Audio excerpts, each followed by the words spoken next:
4.5 hour layover in the Denver airport calls for checking out both the Centurion Lounge and the Capital One Lounge. Why? Because I have nothing better to do. Welcome back to Kathleen's Chaos Corner. My fiance is over here dying watching me film this in public. Today's segment is Battle of the Lounges. I waited 15 fucking minutes for this mac and cheese. If it is not good, I am going to riot. We are starting off with the Centurion Lounge. I have been to this Denver Centurion Lounge many times. Do I think it's the best one out there?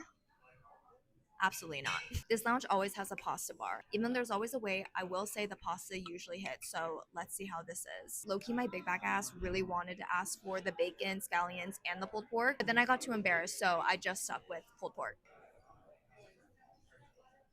Oh, that's good. Here's what I'm going to say about the Centurion Lounge. This one is always crowded. I had to do a couple laps to find an open seat. This wine is a Pinot Grigio. I can tell by the color that it's not going to be crisp.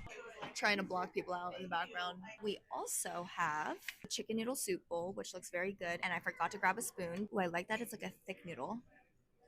Has the same flavor profile as Campbell's. Thus far, I rate this lounge. Pasta pushes it up to a 6.5. We have officially migrated over to the Capital One Lounge. I am a little dewy because I am sweating because it is 90 something degrees here in Denver. To make things even better, our 4-hour layover has now become 5.5, almost 6 hours because our flight is delayed. Are we shocked with a flight into Aspen? No.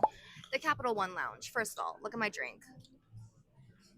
Gorge. Compared to the Centurion, the vibes are way more chill. I feel like this lounge is a little more aesthetic than the Centurion, and to be fair, most of the Capital One lounges are much newer than the Centurion. In general, there's less members, card holders, so it's not as crowded.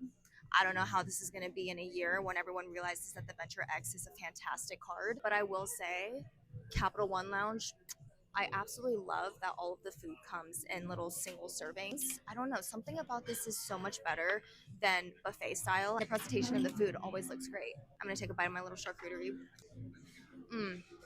Lovely.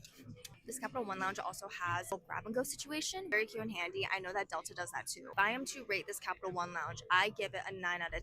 I dock off 1 point only because I think it's a little less seating than the Centurion Lounge, but overall, I think the aesthetics, the vibe, the presentation, the service at this Capital One Lounge, and the fact that I feel calmer here than at the Centurion, 100% have a winner.